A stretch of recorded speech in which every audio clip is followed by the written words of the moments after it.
I'm tired.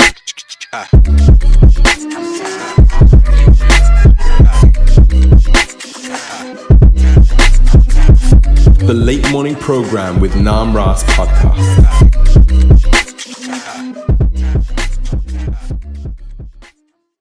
Hare Krishna, you're listening to the Nam Ras Podcast, the number one Hare Krishna podcast in the world. We are so honored to have His Grace Abiram Prabhu on with us today. Prabhu, thank you for joining us here today.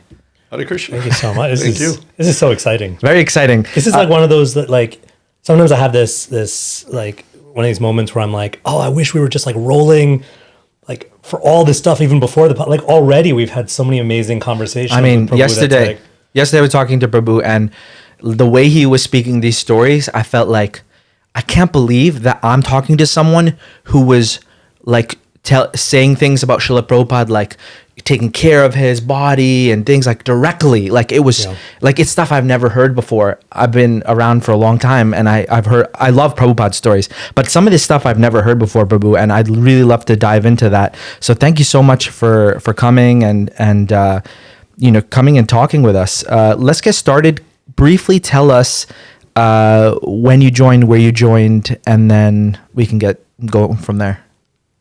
Okay, well, I was born in 51, so I was there in the 60s, and unlike Bill Clinton, I did inhale. I don't know how many viewers will get that reference, but well done. Well done. But I love it. But I was a seeker. I was not a stoner and a partier. I never went to parties. I didn't go to the rock things, and we were in the forest, we were in the desert, we were, all vegetarian, my friends, from early, on. So we were seekers, and many devotees of my age were similar to that. By 1969, my seeking was becoming more and more desperate. And it happened, I remember, in the early winter, I was in Detroit, Michigan. And I looked out my window of my meditation room. I had my own apartment with a glass room. And it was a snowy Sunday morning, dreary, overcast, cold, like only Detroit can deliver, right? And the snow was fresh, Sunday morning, no tracks in the ground. One old woman I could see down 3 floors on the sidewalk.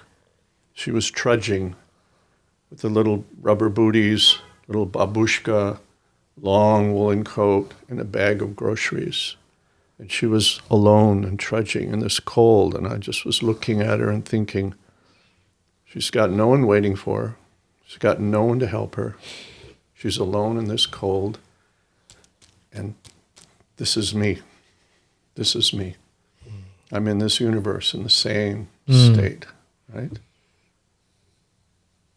And I fell on my knees, and I cried out, oh God, wherever you are, whatever I have to do, now, I'm ready right now. The next day, my friend brought a pamphlet they had received on the streets of Detroit, Krishna, the Reservoir of Pleasure. Now, I had been reading Gita, not Prabhupada's Gita, but Gita from when I was about 15 years old. My mother had gifted me a Gita, and I knew a bit who Krishna was. But I opened that page, and I saw a photo of Srila Prabhupada, and boom, just absolutely in that instant, I could see in his physiognomy the character, the compassion, the wisdom, the divinity. It just all hit me like a bomb. And that was it. I accepted him 100%. And since that day, my commitment has not increased because it was 100% in that moment. You can't go any further. 100% is 100%. Right. There's no such thing as 110% in a sense, right? And of course, I faltered and I failed and I struggled and, like we do, like I do. But my faith was from that moment. And I had just turned 19. So I went and so many little stories, but within a week I had moved in because I went basically the next day to the temple. And Nartamananda, who's in Bombay now, let me use his Gita. Those days we didn't have Gitas to distribute. They were devotees would jealously hold on to their copy of the first Macmillan Gitas, right? Yeah. Right. So he saw me come in the Sunday feast, and he had a Sika down to his waist, and, I had that kind of hair, and he went like that. And I said, he looks like he's part of my tribe. So I sat down next to him. He was so kind to me. And he said, here's my Gita, read it. I said, I'll read all day, every day. He said, okay, come for lunch and I'll save you prasadam. So I went home and I read all day for 6 days. At the end, I closed the book and packed up and moved into the temple. Wow. So that was late 1969. So you can say I was sort of second wave, or, I wasn't the original hero group who really did so much for all of us. And those that came in 66, 67, 68. Right. But But still, even late 69, those are still pioneering days. Oh right? yeah, totally. Yeah. well, there were, I think, 9 temples at that time. Wow. And we didn't own a single one. They were all on rent. And we didn't know if we'd be thrown out next month. It was pretty tenuous at the time. And it was quite a bold move to, in those days, we didn't know anything about Indian culture. There were hardly any Indians. And actually, I'd never seen an Indian except one in my whole life. Even the movies they were making for us, Ganga Din. Yeah, they weren't even played by real Indian people. It were was they? paid by a white man with Like brown face. with brown face. Wow. Yeah, and yet here you are, fully. You just dive in. Well, Prabhupada pulled me in, but I honestly believe all my life I remember it was leading to that point. I was looking for that moment. Yeah. And Prabhu, you were Srila Prabhupada's nurse, and not many people know this about you. And you said that you haven't been interviewed before. You were there towards the end of Srila Prabhupada's pastimes in Vrindavan, the Bhaktivedanta Manor. Let's go into that history. How did you become his nurse, and when was that? Well, Srila Prabhupada had become quite familiar with me directly because I was a temple president. I revived the Baltimore temple. It had basically collapsed. Then I had a traveling Sankirtan party in '72. I had the first bus, actually, with Gaur-Nitai before Radha-Damodar. Prabhupada came on that bus in the famous 72 New Vrindavan lectures, Yeah, wow. Right. He came in the bus and looked it all over. And then I reopened Miami. So in those days, we didn't, the GBC weren't, the biggest factor. We were obligated, and joyfully so, to write every month a report directly to Prabhupada. And he directly wrote to us. And then I would many times fly to see him. And, as he was moving around, he came to Miami also. And so he was very familiar with me. Yeah. And then I got recruited to be president of Calcutta. It was Prabhupada's request from Miami. So he was always staying in Calcutta.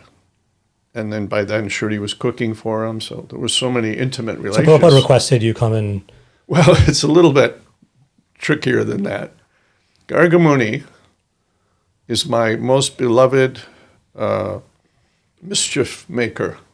I honestly owe him for eternity what he did for me with his clever mischief. I wanted to be with Prabhupada. So I had built up the Miami temple. We were always second or third in book distribution in the world, which is how I got close with Vishnu Jan and Tamal, because they used to stay the winters there, and they wanted to know, who is this upstart challenging Radha Damodar? Oh, wow. So we got to be good friends. Wow.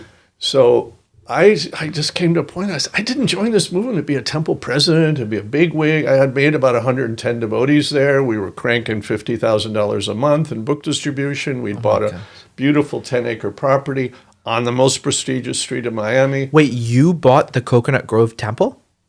No, I bought the Coconut Grove Temple after I had been in India, and they had messed up everything. I see. Before that, we had 10 acres across the street from Florida International University on Coral Way. Oh, wow. There's a movie or some BTG article about that Maybe. property. Prabhupada lent me $75,000 to help buy that property. Yes, I've heard of that. But when I went to India, decided it had to be sold. So that's just another story. Whoa. But the devotee said, "What do you mean? You're crazy.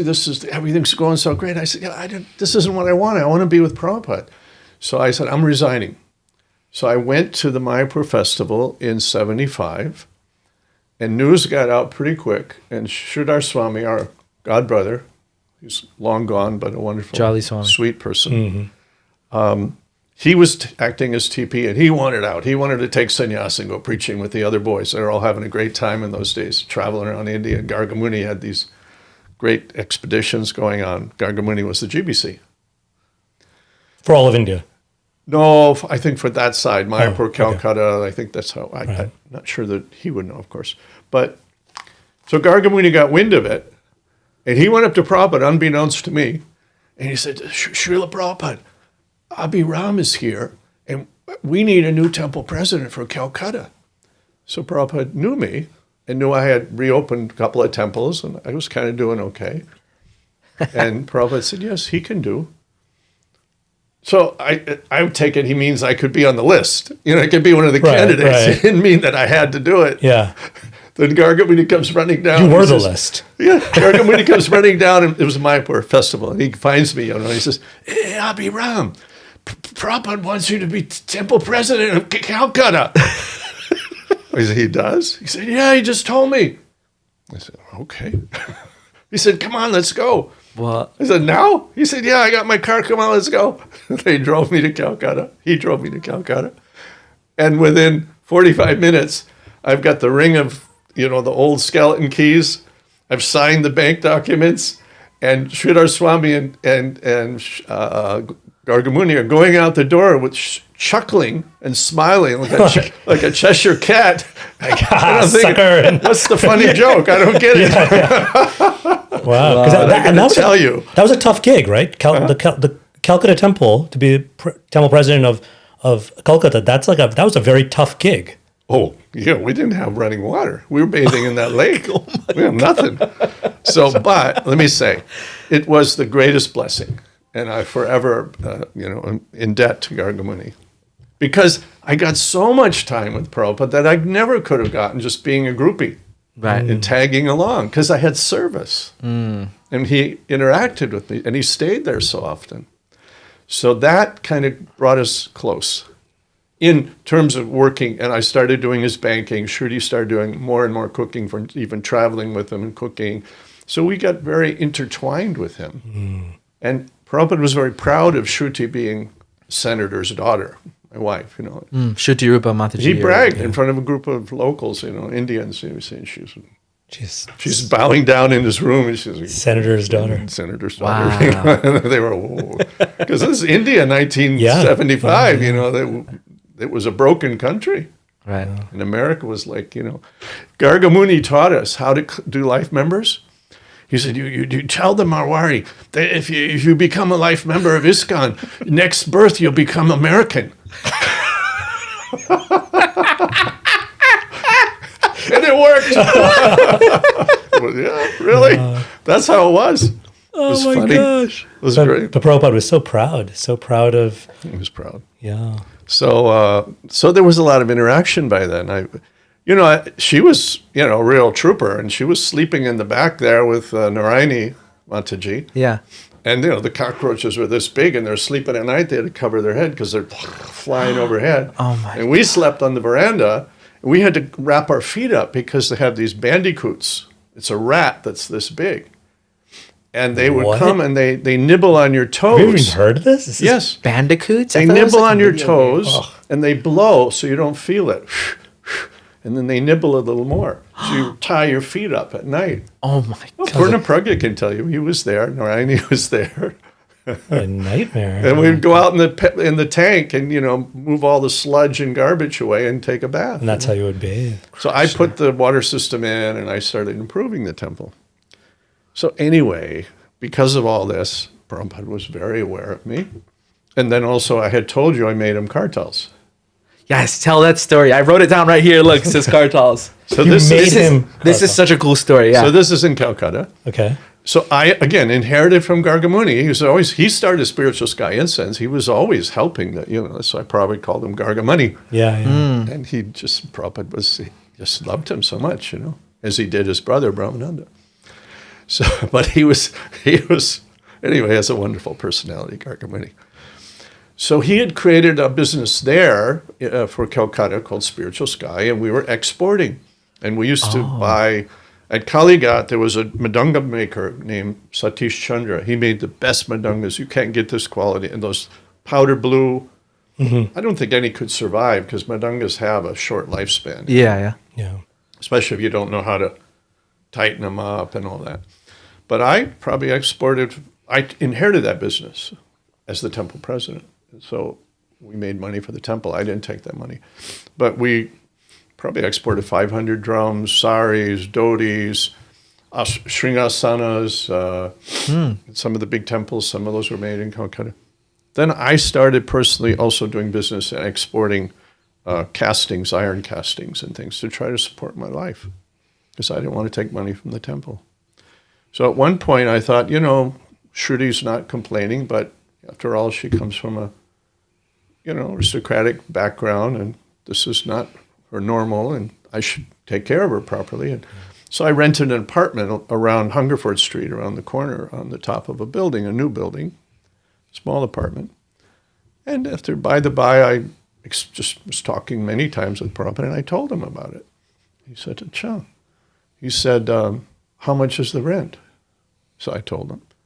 He said, well, and how much is it to buy? And I told him. He said, I can buy for you. Whoa. Yeah.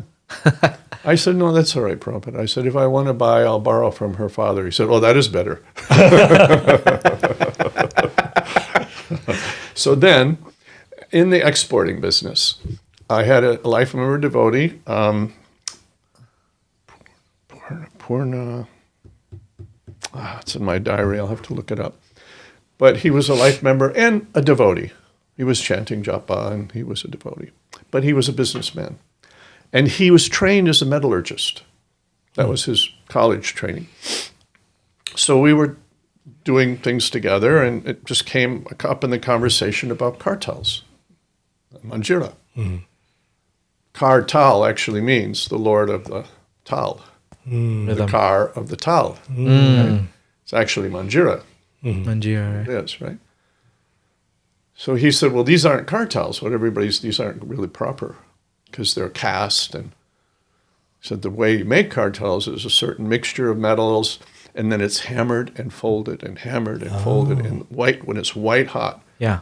And what happens is the molecular structure gets taut, gets twisted. This is essentially what we call Damascus steel, which actually was the Arabs buying what was called woot from India. And they would bring it to Damascus, which was their industrial center, hammer it into swords, sell it to Europe, and it became known as Damascus steel. But it was made in India. Oh, wow. As woot. And this is not some kind of made-up thing. It's very commonly known amongst historians. But that's the trick, is that you fold it and hammer it back like hundreds of times.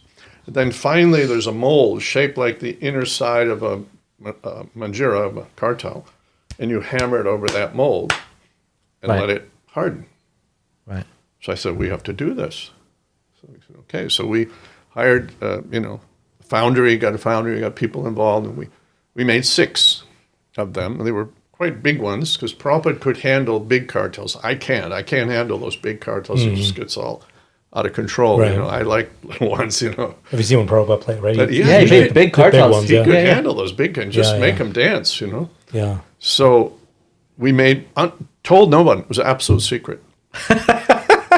And we made 6 of them. And as would happen quite commonly, Prabhupada would come from Mayapur in the morning to Calcutta, if he was going out or going somewhere else, or sometimes just came to Calcutta for some reason.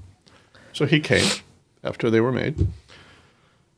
And he greeted the deities, dove into prayers, walked back to his asana, climbed on his asana, and I was standing next to him, and he goes like this, which was normal. Hand me the kartals, meaning, right? So I put these kartals in his hand. He did Jaya Radha, he did Jaya Radha Madhava, and then he did Jaya Om Vishnupad Paramahansa. Then he turned to me and said, "Who has made these karatals?"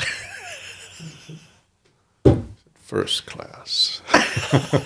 He noticed that. He noticed. No, if you see, there's 6 of them. They're floating around. Some devotees have. I mean, they're all. I've heard about all of them. I know where some of that you just told me the other day. That Yeah. I think one is in. I'm not sure if it's the Chaupati? same, but Chaupati has a pair of Prabhupada's karatals that I think it was Janaki or Yamuna Devi gave to Chaupati temple. So that you It think could is one be. of the, I mean, they're huge. They're big. they're the big ones. I know Keshavarti Swami had Uh-huh. one of them, and I have 2. I gave one to Shruti. I have one in Vrindavan. She has one in Alachua. So that accounts for 4, Wow. possibly. And there's a few more floating around. 2 more. They were just. And I those will 6 you never never made tell. after I that. will never tell which is the original one because they're all Mahaprasad.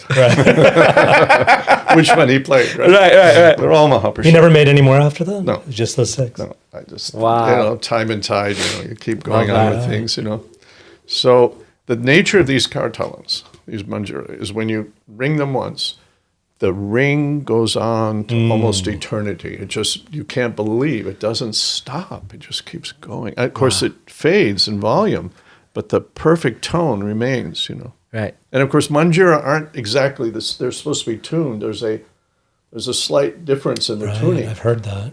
To harmonize or whatever. It's beyond my understanding of music, but yeah. Amazing. Love So that Prabhupada story. was so sensitive.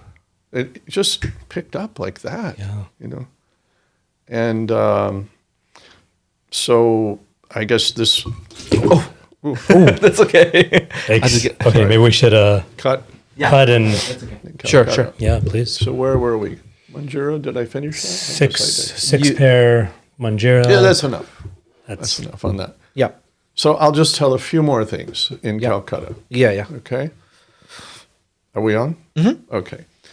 So in Calcutta also, sometimes interesting people came to see Prabhupada. He was sort of like the prodigal son. He'd returned. He was, as he said, I'm a Calcutta boy. You can't trick me. I'm a Calcutta boy. That's what he'd say like that, Yeah. And so he was now famous and people were coming. See, it's an old tradition in India that if you have disputes, you go for a natural arbitration to an elder.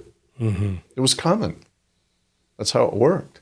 So I saw some groups of people come who were fighting amongst themselves, and they would come to Prabhupada's room and they would explain, all in Bengali. One was going on and then the other one would explain and Prabhupada was listening. And then Prabhupada would suggest a few things and Swamiji. They would go out happy. And then one evening, an invitation came from the Maliks to come to see Radha Govinda. And it was already about, it's been 8 o'clock at night. But Prabhupada was said, yes, we'll go now. So Had he not been there since for like 10 plus years? you'd have to ask Harisari or Shrutakirti. Okay. But I had never gone with them before. Right. Right, to there. And they, of course, know other eras that I don't know as well. So we drove. In fact, I think Harisari was with us at that time, and he was serving in Calcutta. And we went to see the Maliks. And it was interesting that according to the relationship, they greeted Prabhupada. Some would touch the feet. Some would stand as equals. None of them, he, of course, being a sannyasi, he wasn't below any of them, even an elder, but an elder he would greet on a more or less equal level. Yeah. Of course, Vedic culture, a sannyasi has technically become a guru of the world. He bows to no one except his mother. Right. Right. That's the principle, Yes. as Mahaprabhu did. Yes. So in that time, Prabhupada told me, Harisari, I think, was there, yes. He told us about here. I used to fly kites, and my house was there. I have the address written down. Mahatma Gandhi run for 151 or 158 or something. I have it written down in my diary here. This was the diary that This is the actual diary. This is the actual diary day by day that I kept in that time, right Wow. through to the end, right? And that I've never shown also. Have you thought to publish that like Hari Sori Prabhu did his? I would have to annotize. This was shorthand for me. Right. Okay, I have right. to put a lot of work into filling out the story, giving context. Yeah, Sure. Because I'm just like quick, I was busy. Wow. But it's all there. Prabhupada told us that in my time, they laid down the tracks, the tramways, and he said he saw the airplanes landing at the racetrack in World War I, and he would talk about these things. So Calcutta was a wonderful time, and sometimes I would drive him to Victoria Memorial for his morning walk, and I had my own car. I would drive in India. It's quite an amazing experience for a young kid coming out of America. Every time I hear stories like this, I'm always astounded. Even more than like the big stuff, it's just the little day-to-day things. It's a little anecdotal stories that give you that insight, isn't it? and among other things that I'm really impressed by is just how like people who are like not of Indian origin, who'd never been to India, We're 20-something. or 20-something or 30-something, at a time where India was not the India of today. How you just like even manage like day-to-day stuff, or how you drove around. I still can't drive in India. There's no Google Maps. There's no Google Maps. It's like, Well, look, there were hardly any cars. okay, so that might help. I remember Delhi. The only cars were a few white government ambassadors. Yeah. And mostly what I remember from Old Delhi is the clippity-clop of the horse pulling the right. conga, Yeah. Wow. Yes. Yeah. Yes. And what is now Defense Colony all the way out, New Friends Colony, Maharani Bagh, that was all jungle. That was all jackals and blue nilgai, and there was nothing out there. It was just a small town. It's so wild to think about like a place like Delhi having like Jungle. or forest. Another anecdote to give you a feeling of the time. I was driving my own. The ambassadors. There was a series: Mark 1, Mark 2, Mark 3. I went to Mark 5. I had, prior to the Marks, it was called Landmaster, which was the first series Great name. of ambassador. And the engine was like a little sewing machine or something. One time I was driving Prabhupada and the engine conked. He was sitting in the back. And I went out and I popped the bonnet. And I'm under there knocking on it, and Prabhupada's looking through the crack of the bonnet when it goes up. Yeah, right. He's watching, And then I started it up, and he was very proud that his disciple could. Yeah. I always got the sense also that Prabhupada really admired and appreciated and was like almost like enthused by this sort of like ingenuity and adventurous spirit of his American disciples. When he came in my Sankirtan bus in 72, he went to the back. We had a kitchen. I had built a kitchen, and I had running pressurized water, and I built it out myself. And we had a Gordy tie and the scalloped arch over the temple room and the whole thing. But you didn't follow you were just inspired to do this. This wasn't like there were other buses and this was like the first. It was the first bus. So you just had this inspiration. I mean, other devotees had vans, and they were out there, and I just happened to build out a bus. So he went into the kitchen, and I had taken old glass jars that you get like with jam or something. And cleaned them out, of course, and screwed the metal cap to the underside of the cabinet so that you could put spices and screw it in. Oh, that is so cool. Oh, that's cool. So he went in, and he's unscrewing it, and he's screwing it. He said, "American engineering." Oh, it's awesome. Yeah. I love that. Yeah. This era just seems like, I mean, obviously, there's hardship and challenge as well, but it seems like we didn't feel the hardships. You were just, it was such an adventure. It was all fun. and it sounds like, and maybe this is, just kind of, I think, getting us maybe towards those last days, which I think we really want to focus on. But it seems like a part of that really special era was just this like sweet, very, like we were talking about earlier, this kind of real personal, human, if we could use that word, like human relationship with Prabhupada. It's important to understand Prabhupada as a person. Yeah. And as you know, there were tendencies to misunderstand that, and there still are. Yeah. It's a very important thing to understand what is a Vaishnava. If we look at the Pandavas, they didn't know from minute to minute what was going to happen next. And that put them in such a position that they could shine. They could show their dedication, their courage, their faith in the Lord. And that's exactly what Prabhupada's life was like. He had tragedies. He had real difficulties. And we all know those stories, but even going back in his family life, many devotees may not know, you didn't know the other day. He lost a son. He had a son that we didn't hear about. Yeah. He had 3 sons, not 2. And one of them had some He had mental health issues. Mental health issues. He just wandered off one day and disappeared and broke Prabhupada's heart. Can you imagine, just from the standpoint of like a parent, right? Like what a loss. I kind of felt that it broke his heart and that he had never quite recovered. I'll tell you an important thing. Devotees think, well, that he left his wife, T or me, sannyasi. Okay. It wasn't like that at all. Prabhupada had told me once in Calcutta, so we haven't left Calcutta yet. Yeah. I wrote Prabhupada wife right here for you to say that story that you're going to say right now. So he said, he was talking about Shri Rupa. Actually, I was just looking at my notes. We were talking about my married life and Shri Rupa, and he was saying I have noted she's not proud. He said she's very fit to be the daughter of a rich man and the wife of a Vaishnava. And I didn't know who he was talking about there, but I suppose indirectly he was talking about me, or maybe hopefully about me someday.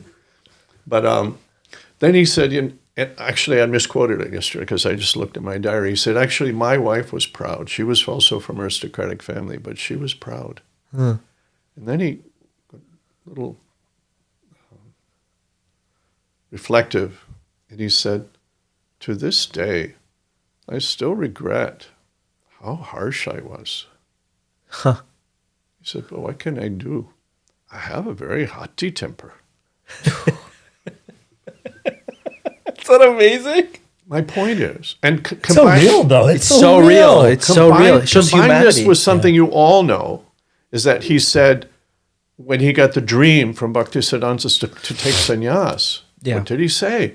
I was horrified. What did that mean? Well, you think he was afraid of the renunciation? Absolutely not. Yeah. His heart felt, even for his family, that they were in distress, but he was called. He had to follow his duty. But he cared about everyone all along the way. Right? So he was such a person, very magnanimous heart. So, yes, Calcutta progressed. Along the same lines, though, you were close with his family after his passing. And Prabhupada, you gave Prabhupada the idea to give them money. Can you tell that story as well? Right. So it started really with Gargamuni arranging to give the brothers Prabhupada's books to sell so that they could make some profit, and they were trying to encourage them. And then I inherited that duty as the temple president. This is Prabhupada's biological children you're talking about? His 2 children, Vrindavan and Madan Mohan. Okay. Yeah. And I used to deliver the books and interact and take the accounts and what have you. So I got a little bit involved with the family then. And then combining my knowledge of them and hearing Prabhupada say that to this day I still regret. About a month later, I don't know how, it just burst out of me. I didn't think about it. I wasn't even thinking about it when I said it. But I was sitting with Prabhupada doing his accounts. And I need to research this a little, but as I recall, Prabhupada was getting a royalty from BBT about 3%. And it was, I know this, he did get money, and it was his fun money. It means somebody comes, I want to open a temple in Dhaka, and there's like no money in Dhaka, right? They were starving at that time in Dhaka. Yeah. And he would take that money and give them money. He would use it like this. And he didn't think ISKCON money was his money. He never acted like that or thought like that. Yeah, right. So because I was banking for it, I kind of understood. There was his dakshin, there was a little bit of this royalty, and then there was ISKCON money, which is completely separate in his mind, right? Yeah. So one day I was sitting with him, we were doing accounts, and it just came out of me. I said, Srila Prabhupada, this royalty money is your money. You're an author. He kind of looked at me as a kind of a silly statement. It's quite obvious, right? Yeah. And he was looking at me, and I said, if you want to leave something for your family, you can do so from this money. So it was a little surprising for him. And he said, well, how much should I leave? And I said, well, Srila Prabhupada, that depends on what is your objective. So he thought for a moment, and he said, I simply want that they should not starve. How much is that? So I thought for a moment. I said, well, I was a temple president. I knew the cost of living at that time. Yeah. So I said, that's about 1,000 rupees a month per person, Srila Prabhupada.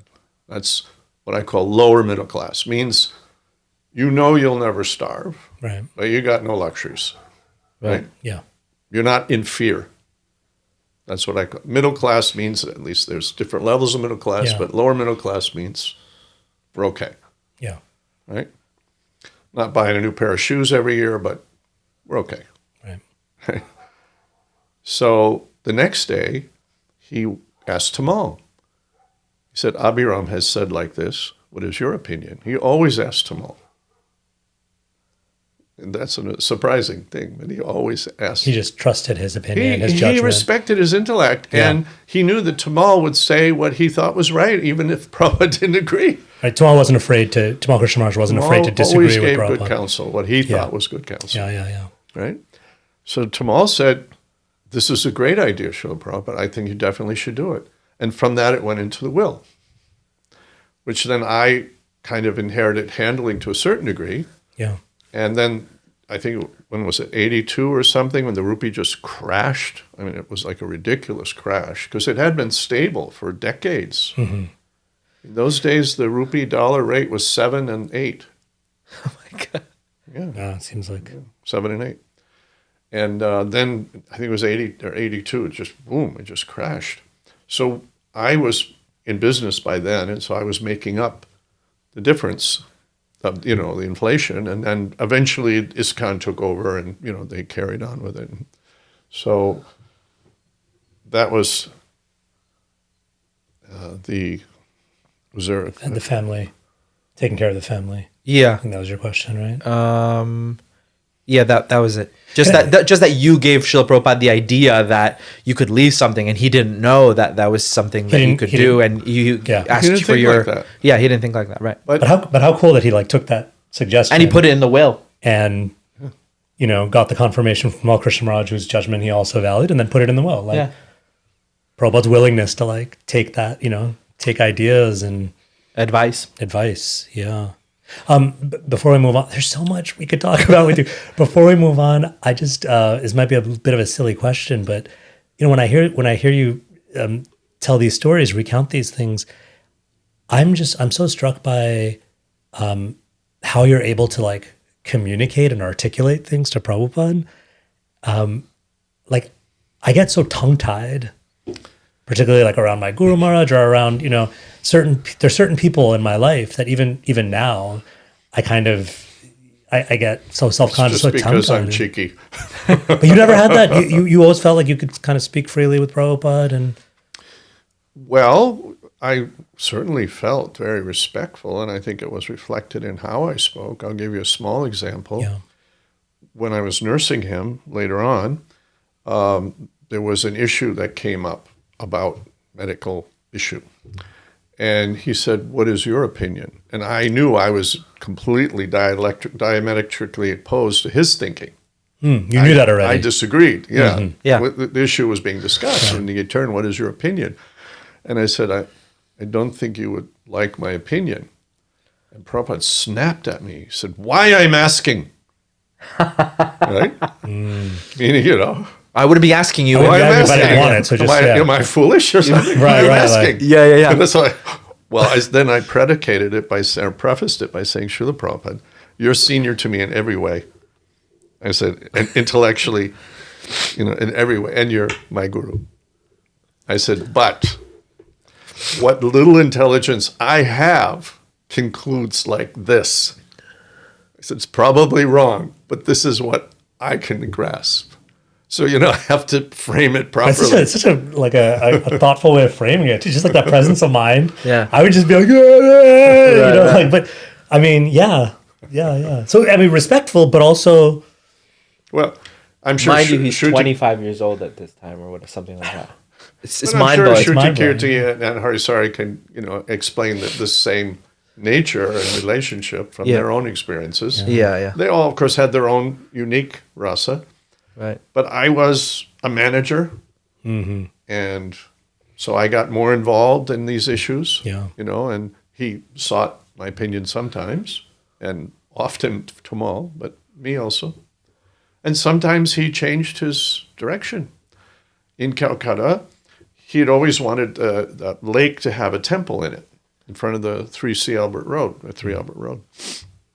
And I actually went to the writers' building, and I knew some of the politicians already, and I worked my way for a couple of months, and I got permission. And I went to Prabhupada, and I said, Prabhupada, I have permission, but I don't think we should build this temple. And he said, why is that? And I said, because it's a secular country. The Constitution is secular. The government cannot give you the land. They can allow you to beautify it. But this was the time when the communists were rallying in Bengal. Jyoti Basu was leading this revolution of communism. And I said, and if the communists want to have a rally in that temple, you can't stop them. It's a public property. It's not a private place. He said, oh, yes, we should not build. So it's a simple example. Yeah. Why did Prabhupada say, when I got off the boat, I didn't know if I should turn left or right? Because that's Krishna put him in that situation. So to show that, he found his way, and even asking others and finding his way. Showed his glory, showed his... Yeah. So, I mean, the glory in that reference, the glory is only really glorious if Prabhupada actually didn't know whether to turn left or right. He actually didn't know. If the whole thing, but Prabhupada said like that, but no, really, he knew. There are devotees who won't accept that. They'll say, no, that's just Leela. Right, yeah. Yeah, it's just Leela, but in the Leela, he didn't know whether to turn left or right. That's what makes the Leela so glorious. That's what makes it real, even right? Krishna was afraid of Mother Yasoda's stick. He was actually afraid. Pretending. Yeah. He felt the fear that a child feels. He wanted to feel everything. Yeah. That's what Leela is. Yeah. It's not faking, what do they need to play act for? Right. Yeah. And he wasn't faking. He was going through all these experiences. This wide range of experiences, emotions. And moving pulling forward, us through it also. And then pulling, I mean, I part of the reason I think we're spending this time this way, I think this is really important, at least for me, now going into these really sort of tender, intimate, sometimes really difficult to understand last days of Srila Prabhupada, which, I want you to share it the way you were sharing it with us earlier, that why that's so important to you to speak about.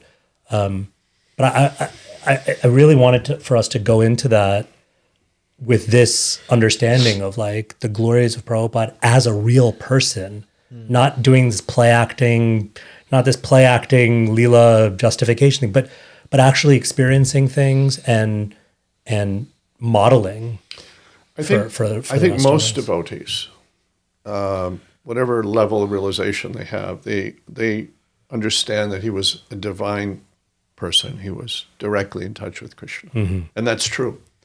And at the same time, he didn't know whether to turn left or right. Yeah. And the cowherd boys are mystified, and the gopis and they're actually angry, and all those things are real. Yeah. And they squeeze the heart, they twist the heart and bring out the glory of those individuals, right? And that's what Prabhupada was going through life. He was divine, and he never forgot Krishna. And he told me that personally, like he told others. I think Bhakti True Maharaj also heard this, and others have heard.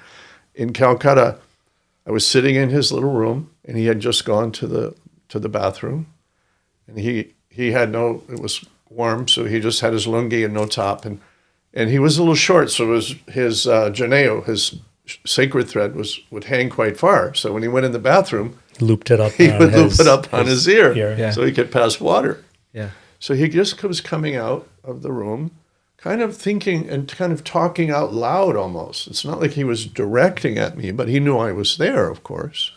And he was undoing his janeo off his ear, and he was like reflective, and he said, from the very beginning of my life, there was not a moment where I was not thinking of Krishna. He was like thinking, like, that's an interesting, he was like, It was almost like yeah, it was like interesting. Was it? He was No, observing there wasn't. it. It was like, Wow. He was thinking, actually, it was never a moment. I was not thinking of Krishna, you know? yeah. And who can say that? Who can speak like that about themselves? But yet it was the humblest statement. He was just speaking the simple facts. So this led up, you would ask me the question, Yeah. how did it lead to me becoming a nurse? Yes. So obviously he was extremely familiar with me, and he had become a little comfortable with me and Shruti. And so when he was very ill, we were involved in a lot of things prior to that too. Kumbh Mela, she was cooking. I got the train to evacuate him out because he was ill. I was in Bhubaneswar with him. Although I was temple president, I was actually a groupie with a temple president badge. And I said, you can't keep me out of, temple president. You leverage that to be part of the entourage. To the hilt, Yeah. And so we were with him quite a bit from 76 and 77, right? Almost all the time. I wasn't in a few places. I didn't go on the Rishikesh trip and a few other things. So now in Mayapur festival, I think so Kumbh Mela, there was some things that happened, and I got a special train car to come in and bring Prabhupada out, because it took us an hour and a half to drive him in his car 1.5 kilometers through that crowd. The devotees were just pushing the crowd, and the car was rolling forward. And I had arranged for a train to be sent from Bombay, locked up, just for Prabhupada and his party. But the Kumbh Mela was so crowded, this was 77, that the train, Mr. Gupta, who was our friend, he was a senior man in the Central Railroad in Bombay. He was posted in Bombay. He said, I can't stop the train because the crowd will swell. They'll be on the roof. They'll be everywhere. And, it's going to roll through the station, and you're going to have to get on that train. It's going to have armed guards. And it came in. And everybody, all the devotees, a lot of devotees that were there, they were all getting on, they were throwing their luggage in. It was the whole train car, right? It was a nice train, nice car. And I thought, how am I going to get Prabhupada on this train? It's moving. So Right. I didn't carry him. It might have been, I'm trying to remember who carried him. I don't remember. But I jumped on the train and I pulled the emergency cord. The train came to a halt. And I get him in, and we carried Prabhupada in and laid him down in the car. And then I let go. And by this time, the police were running and the army was coming. What's going on here? The people were crowding on, jumping on the roof and everything. And then we got out of the station. And from there, we went to Kolkata, and then we went to Bhubaneswar. And so many things happened there. So at this point, are you already starting to see changes in terms of Srila Prabhupada's health? Yeah, now this was... Good question. Okay. Now, yes, there he was. We had to leave because that bitter cold coming out from the wet sand, on the bank of it was Allahabad, bank of the river. It's cold, and it was hurting him to the bone, and he was feeling unwell. So we evacuated him. Right, it was not planned to go that early. So then we went to Bhubaneswar, and it was warm, and it was out in the countryside at that time. It was farmland. Straw huts, simple mud walls, and Prabhupada he felt very nice there. I never saw him so comfortable and even happy. Never wore anything on top, just the lungi, and sitting on a charpoy, just enjoying and talking. And he sent me on some assignments, and Shruti was also cooking. Palika was part of that also. So that was a wonderful time. And then things go on. So how did I start being his nurse? Okay, another step happened. Now Mayapur festival comes after Bhubaneswar. And he was still doing morning walks sometimes. So one morning walk, and Shruti should tell her own story, but I'll give you a short version. She was also she was just interested in Prabhupada. She wasn't interested in what the sannyasis thought and the whole ISKCON system, and she just was there for Prabhupada. And she grew up with presidents in her living room, literally. That's not an exaggeration. And they were all like nobodies to her. And she told me the only person I've ever impressed by was Srila Prabhupada. None of these people ever impressed me. She had that cheekiness too, So I guess that's why we kind of got together for a while. We were both pretty cheeky. So she would tag along the morning walks, and that was just not done. And what she had an expensive camera that she got probably from her father or something. And so she was like pretending she was BBT, all these sticks. You've seen the pictures. The stick men are all marching, and she's stick like, men. So she was walking with Prabhupada, and there's a whole background to the story. But Prabhupada was making he made some funny comments, and somehow nobody got that. But Shruti chuckled, and he stopped. He heard her, and he said, "Oh, you are here." She said, "Yes, Prabhupada." He said, "I hear that you're making a nice house here at Mayapur." And she said, "Yes, Prabhupada, it will be nice if you come." He said, "I am very expensive." He said, it was a whole story how he had calculated we brought him to a rich man's life member's house that we were friendly with in Kolkata. And he stayed for 15 minutes. And the man gave 5,000 rupees, which was a lot of money in those days.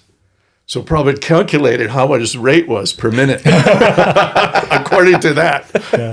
Speaking of cheeky, that's it was just such good fun. Yeah, so he challenged Shruti, "Can you pay so much?" She said, "Yes, Prabhupada." He said, "Then I will come." So she came running. She had some gold diamond stud earrings. God knows what they were worth. Her mother, this was a rich family, right? So she didn't care. She just took them out and came running to me. "Go sell them quick. We got to get some money to bring Prabhupada to the house." So he was going to do the fire. I mean, he was going to sit in the fire, and it was going to be the inauguration. We were the first householders to have a house at Mayapur. Really? I was the first householder to have a house in Vrindavan. The one Bhagaji gave me, which is now called Tamal's house. Yeah, the one on the corner, of the park run path. Yeah. Nice. I was the first in both those places. What was the one in Mayapur? Where was it? At the Goshala. It was a 3-story tower at the Goshala. And is it still there? Later nationalized it. Thank you very much. It's still there. Oh yeah, it's still there. So, so the plan was to have Prabhupada come. Yes. So this is important now. So the morning that was supposed to be the housewarming, the event, we had prepared everything, and I went to see Prabhupada just to check in. And I came to know that there had been some argument between Tamal and Prabhupada about whether he should go because Prabhupada was feeling very ill. And Prabhupada had protested and said, "No, she will be very disappointed. I must go." So hearing that, I went into Prabhupada's room, my obeisances, Srila Prabhupada, I've heard this, and I said, "She will not be disappointed. She will be disappointed if you suffer. Just send your blessings, that's enough." And then he accepted immediately. That was the last day he ever got out of bed. From then it was downhill slide. Decline. So it was that day in Mayapur Festival, just March at the beginning. 77. March 77. Right. He was already showing signs. Yeah. It had been going on. But by March 77, he never really recovered to the point, where he could walk and do his morning walk. I think it was pretty much that. Now, during the Mayapur Festival, that time, Prabhupada got more ill. Right from that day, it wasn't that, I had miscalculated or Tamal had miscalculated. He got worse and worse that festival. And so he said that he would like to see Bimalananda Thakur, who was a famous Ayurvedic physician in Calcutta. Actually, his full name was Bimalananda Thakur Tita. I don't know what the suffix Tita means, but some Bengali, probably honorary or something. But it was Bimalananda Thakur. So I drove to Calcutta. I was still the temple president. And I found his clinic. And in those days, the family house would have a front room, which was the clinic, and then they'd be living just right there. Yeah. So I came in, it was late, and the sun came out. And I explained that Srila Prabhupada had requested your father to come. And he said, oh, father is retired. He's 92. He can't. But father was sitting in the other room, and the door was open, and he heard. And he came out with his cane slowly, and he said, Swami Prabhupada has requested I must go. Whoa. So I drove the son and the father back to Mayapur. They brought some bag of things with them.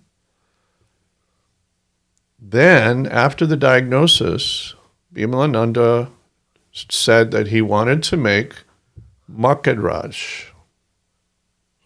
Oh. Note, March 77. He said, I need some additional ingredients. I was sent again.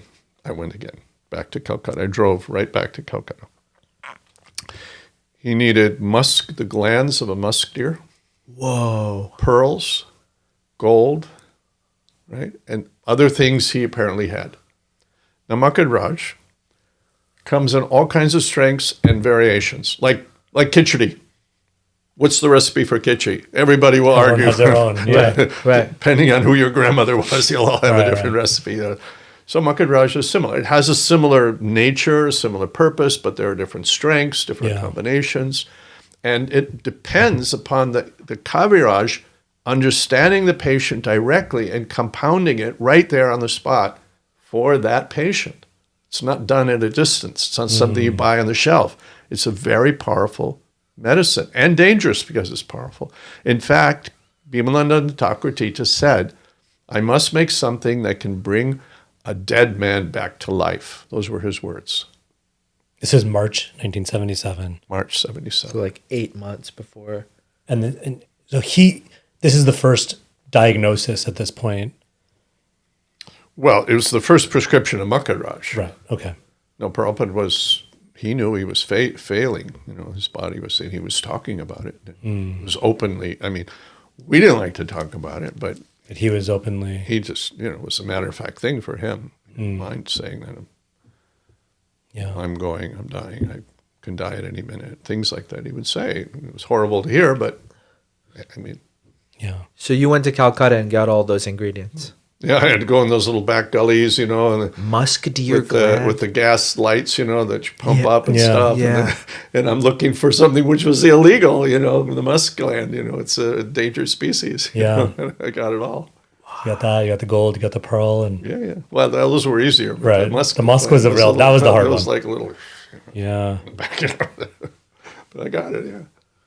So I don't know from there if it had any effect. Nobody told me it did. Nobody said, wow, it's really working. Things just kind of kept evolving forward. And I was still coming in and being with Prabhupada, but I was also exporting to America to maintain my family. And so I would go for 2-week trips. I went once during this period now to New York. Kirti Raj, being my good friend, thought it would be very funny to have me get thrown in Gulag by the KGB. So he had me smuggling Bhagavad Gitas in because I was transiting through Moscow at the time, the Soviet time, Almost got busted once. I was handing them off to the devotees, So that was part of my adventures of going, right? And I thought, it sounds cool, Gulag, something I could sell my Add a little bit more masala into the mix. sell my movie rights someday or something. I was in the Gulag. So you're still town president in Calcutta. Yeah. You're doing this export business as a way and of bunking the whole time to be with Prabhupada. and right. Amazing. So that trip, I came back, and of course, I came to see Prabhupada. I landed in Delhi, and I came immediately to Vrindavan because I had heard he's sinking further. So this is what month? We're in late June. Yeah. March, April, Almost May, July. June. Oh, wow. Okay. Oh wow. And So then, now Prabhupada is in Vrindavan. yeah. And so that's when he saw me in the darshan, in the temple room. And Tamal thought it would be a good gesture. He was a kind of a, he could stir up some trouble, you know. So he thought, you know, I'd tell Prabhupada that Abiram's doing business. Because Tamal's, you know, the whole sannyasi thing, you know, and he didn't think that was very, it was not done in those days. So he was kind of tattling on you to Prabhupada? Yeah, it was kind of like a tattling. Yeah. So he said, you know, in a nice way, he said, Srila Prabhupada, Abiram is leaving his wife at Mayapur and he's going out and doing business. You know, hoping I'd get the sauce, you know, get sorted out, you know. And Prabhupada just said, yes, what business is there to do in Mayapur? So practical. He said, tell him to go to Bombay. Many poor man goes and becomes very rich. And then Prabhupada said, yes, he should not be dependent, but he should not become independent, right? Then he said to Tamal, make sure that Abiram is not lost. After I have given so much training, it will be a great loss. Because he knew I was easy to get lost. You know, he knew how fallen I was.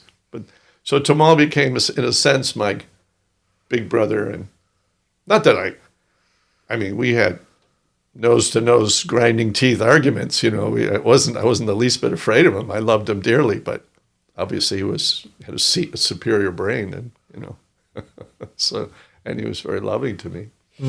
So that kind of cemented that relationship, right? When did you learn that Prabhupada had said that about you? Was it? Well, a couple of the devotees that were there told me, including told Tamal. They witnessed, you know, Pendra had witnessed it. A brief tangent, but tell us when His Holiness passed, and you how it happened. You were just with him the day Tamal. before. Yeah. Oh yeah, well that was after I was visiting him when he was writing his PhD at Cambridge and Oxford. He was connected a little bit to both, and he had not come to a GBC meeting for some years, which was a big vacuum because he was a very important participant in the GBC. He was one of the few that had a world view like Prabhupada did. Right. Most of them had these regional views, which is Yeah. what we have now.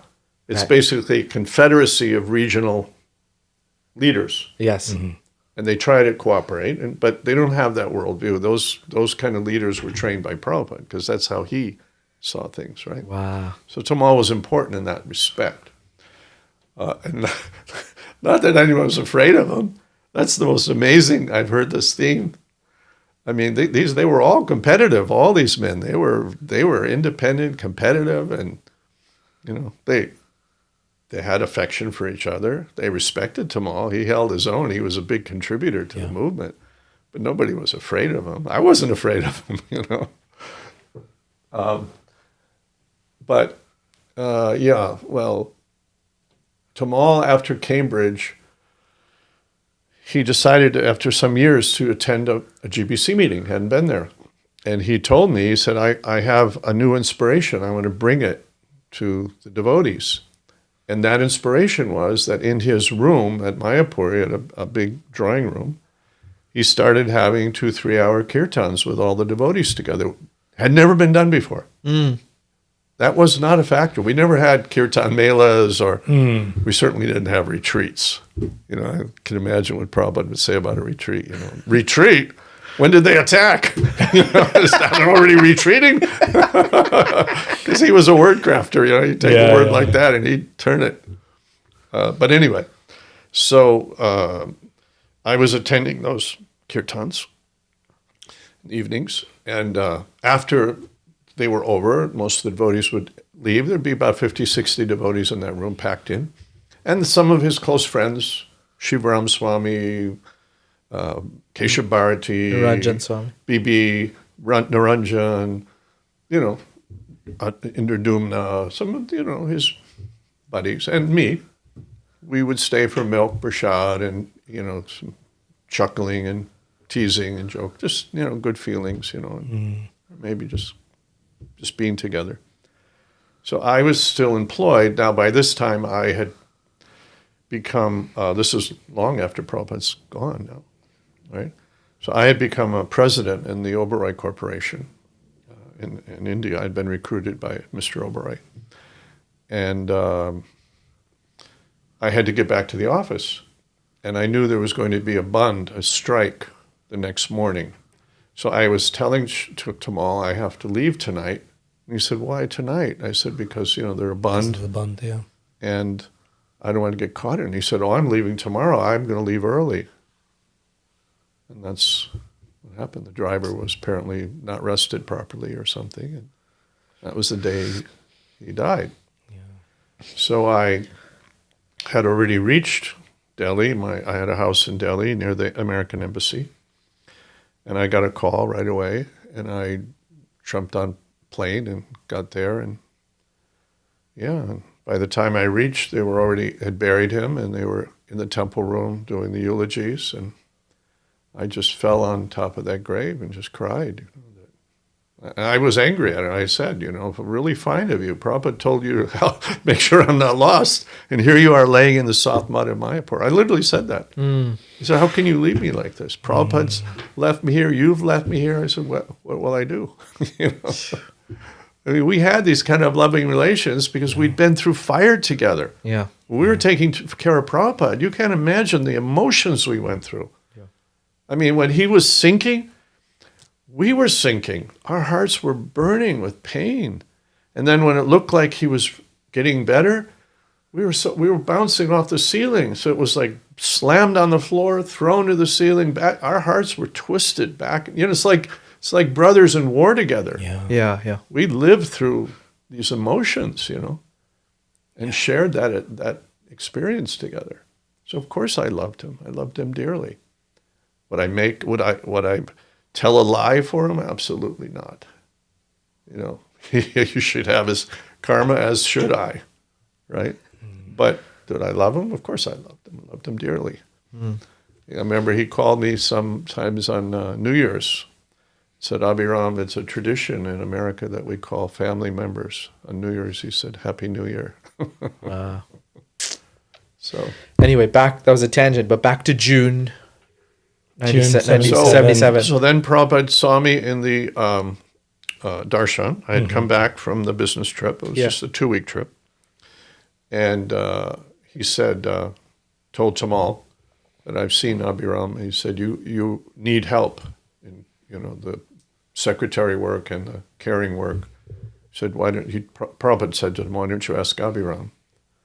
So Tamal Krishna Maharaj at this time was the secretary. He was the secretary, and basically remained the secretary throughout. And who was Prabhupada's personal servant? Well, there was Upendra. Okay. Right? But now it was Upendra. They were getting overwhelmed. They were just yeah. Because the needs were getting quite big. Prabhupada wasn't answering his own letters. His physical needs were getting to be quite burdensome. So the Tamal brought me in, and I came in front of Prabhupada, and Prabhupada said, will you be willing? I said, of course I'd be willing, Prabhupada. I'd be so honored. And he said, and bring your wife. So I said, yes. So I flew immediately to Mayapur. I think she packed up and got in the car back to Kolkata within an hour, and boom, she came. Was it. So did you know at this time in what capacity you'd be serving, or was it just? No, it was kind of a little unclear. Okay. Right. Secretary help and general help. It was kind of not. Be generally part of the team at this point. Yeah. So then, and I arrived, and I started helping physically. I also started helping answer letters. Now, let me give a little footnote here for history's sake, for posterity. We did not write what we thought we would like to write. We researched things in his books. Questions would come. Most of them were pretty standard. He'd already said it in his books. Some were unique. We would take a stab at it. And in every single case, we took it to Prabhupada. And we said, this is what was requested. This is what we answered. And he would either go that way or he would make some comments and we would correct. That's how the letters were being answered at that time. And I was involved because sometimes I did that. And he would say at the bottom initials of who wrote it. I don't recall that. That would be in the archives. Yeah. Right. Sorry, I don't Yeah, you recall see that. sometimes those initials, right? yeah. But he heard the letter. He heard it, the yeah. issue, Yeah. right? And he was asked to approve or not approve. Right. So not very long, maybe a week or two, it started being clear that the physical help was the most needed. And in the first days also, Prabhupada said to me, as my instruction, never leave my side, day or night. So immediately I started sleeping next to him. Wow. All the time. And also all day, so I was hardly getting any sleep. I was bumping into pillars and posts, I was so tired. And I could only live on papaya and a little bit of fresh curd and whey. If I had anything more, I'd be sleeping. Right. So never leave my side day or night. That was his instruction. And I assumed he wanted me to witness and be there, and I tried to do that. When I say sleep next to him, it means he would be on the bed and I would be on the floor. Or sometimes I would, not sometimes quite, maybe half and half, I would cross my legs under the bed and I would lean on the mattress and hold his hand, because he couldn't sometimes speak very loud. Right. To understand, he was really very ill. And so he could just squeeze my hand. And that would be the... And I could... Yeah. Wow. He needed something, right? And so that started evolving like that. And then I was literally doing all the nursing. And Upender was, of course, massaging and adjusting many, many things. And he was involved very much. And a wonderful servant, Upender was. A very loving servant. But it took two of us. And then... Had you ever served as a nurse for someone before? No. So Just instincts. Just instinct. Well, like I said, when I burst out and said, Prabhupada, you're an author, you can leave money for your children, I didn't think about it. I wasn't thinking about it when I said it. It just came out of my mouth. It wasn't me, in a sense. It just was something that needed to be said. So the same thing, when you start serving, sometimes you just kind of know what to do,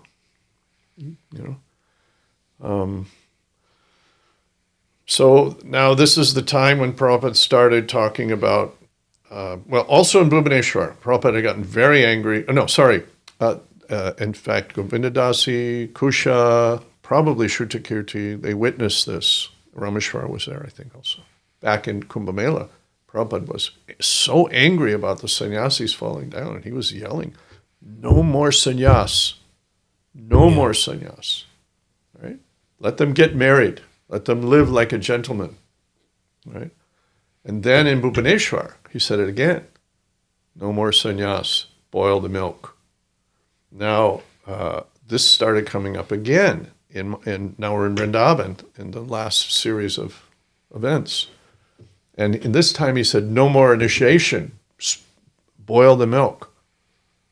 No more initiation. Because by this time you have to understand the context.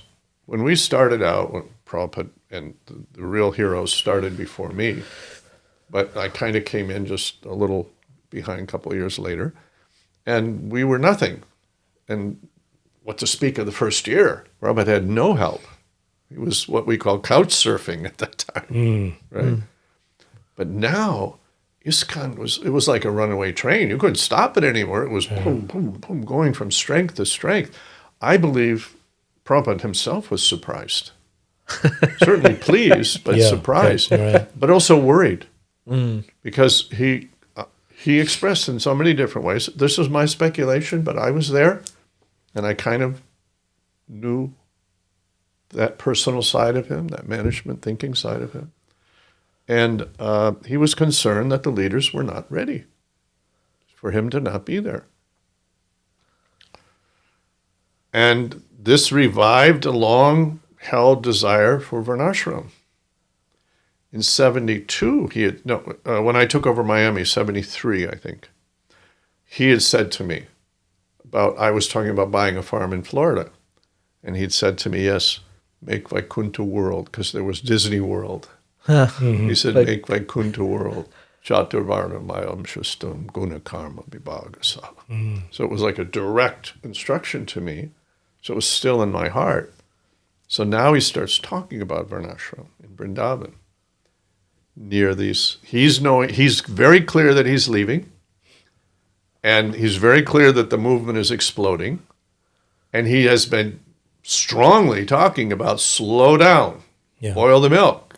Means he was concerned that we were growing too fast. And as he said, you've heard him say on tapes, he said, what is the use of billions of nonsense stars? One moon can illuminate the entire sky. Right? Yeah. It was in that spirit that said, boil the milk, slow down. No, he even said no initiations. Right? Now, he didn't actually do that, but this was... that was the mood. That was his mood. He was concerned.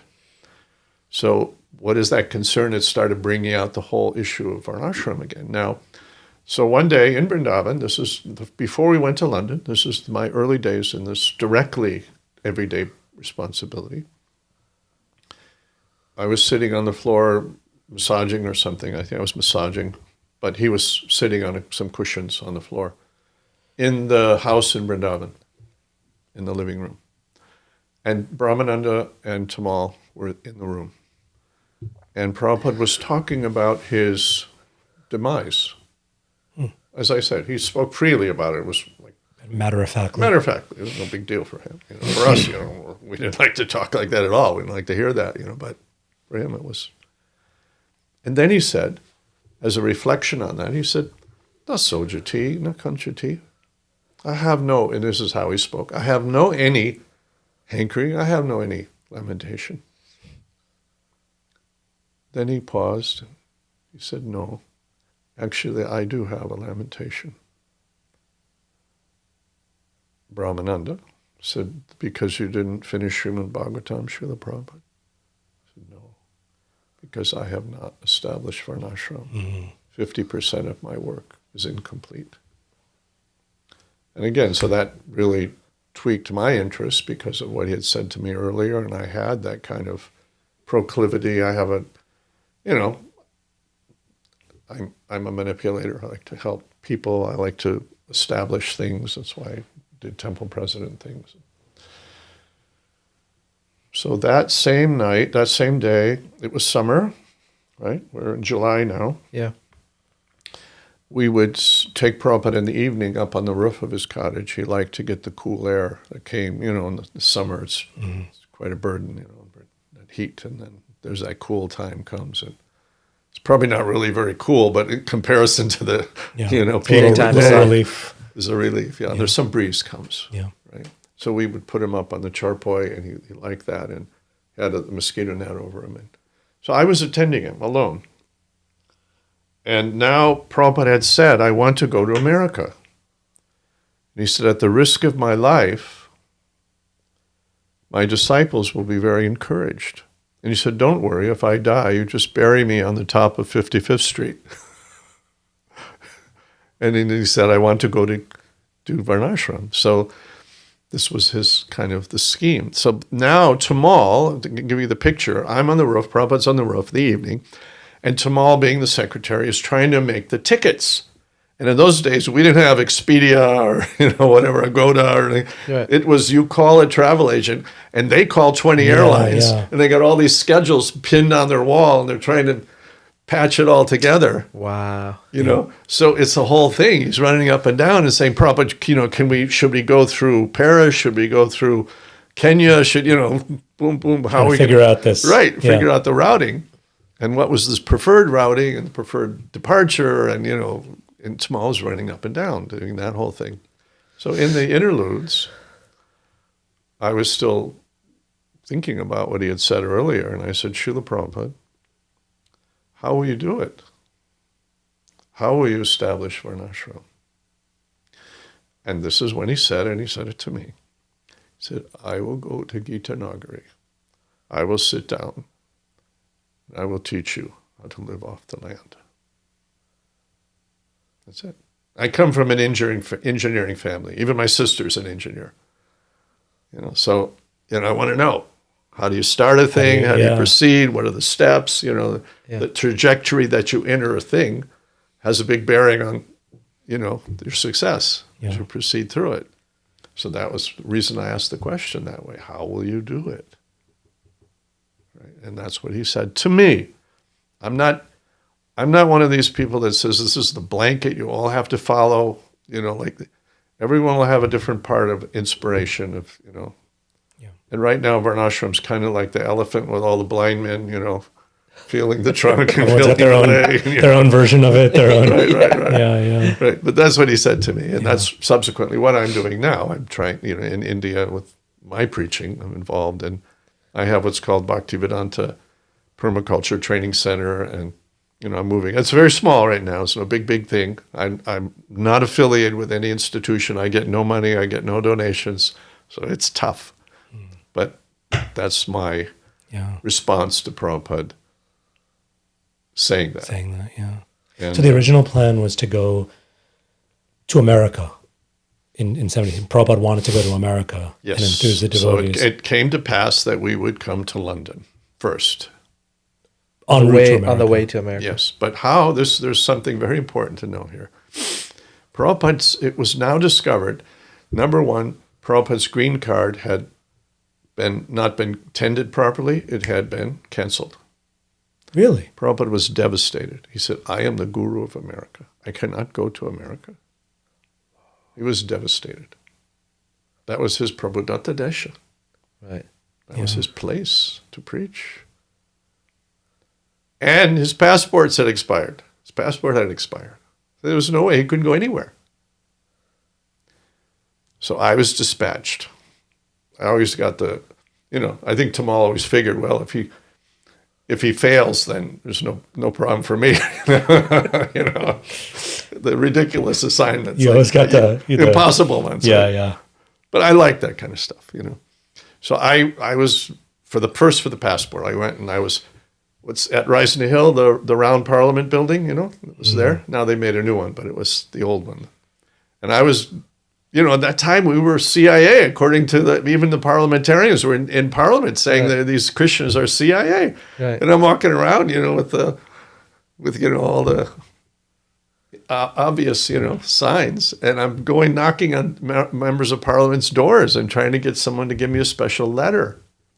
And I got one. And I got him a new passport. Whoa. Prabhupada didn't go. I went, American guy, and got an Indian his passport.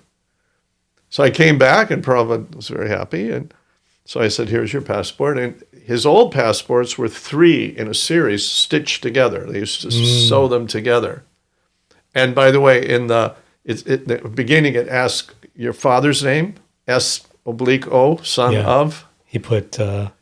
He put his divine grace, his Srila Astatara, his Bhaktisiddhanta Saraswati, the whole long, formal name of Bhaktisiddhanta. Wow. It's his father's name. And for a sadhu, that was acceptable in India. It's India, Yeah. He's a sadhu, so he can say that, Now they even have what you call sadhu cards issued by the government. Oh, I didn't know that. Yeah, ID card for sadhus, Wow. So they have that respect. Yeah. So you got the new passport. I got the new passport, and then I came back, and Prabhupada gave me those old 3 passports, and Shruti has them. I gave them to Shruti.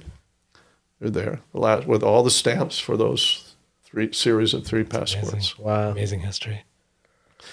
So then, now he has to get a visa or green card. Green card, yeah. So, okay, now I go back, and I go to the Council General of all India in Delhi.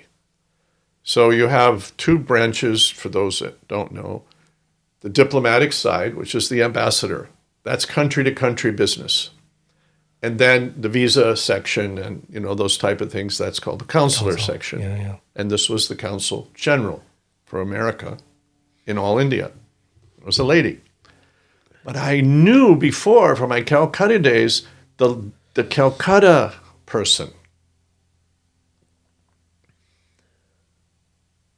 Try to remember his name. It's in my diary also. It's my diary here.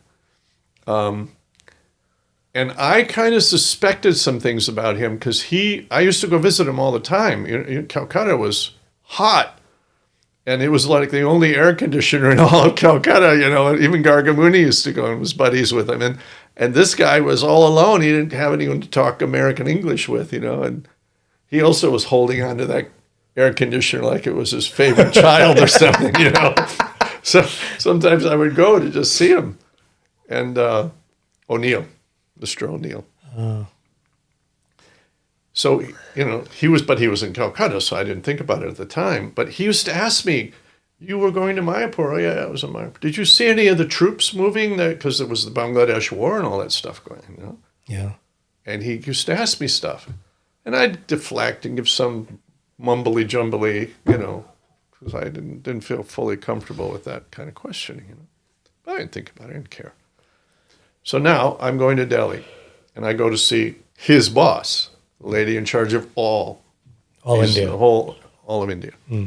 So, I was a foreigner, and there weren't that many foreigners then, and somehow I got in pretty quick, and sitting in front of her, and I started explaining, and she's getting more and more perplexed.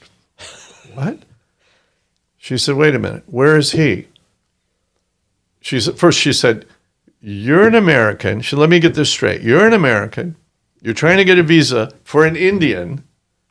Where is he? I said, well, you see, he's not well. He's in Vrindavan. He can't come and wait in the queue. And, she said, well, that makes it all very clear. Reject. He's too ill to come here. Then how's he going to go to America? Right. Oh, shoot. Wow. Rejected. Man. Oh. So I just said, I am going to get this visa no matter what I have to do, because Prabhupada wants it. So I called, and Balaram was with me. He witnessed this all. He was kind of assisting, but not really involved, because he wasn't familiar with India. Yeah. He had come to see Prabhupada. But he was a good moral support and good intellect to bounce off things, So I made a phone call to Mr. O'Neill.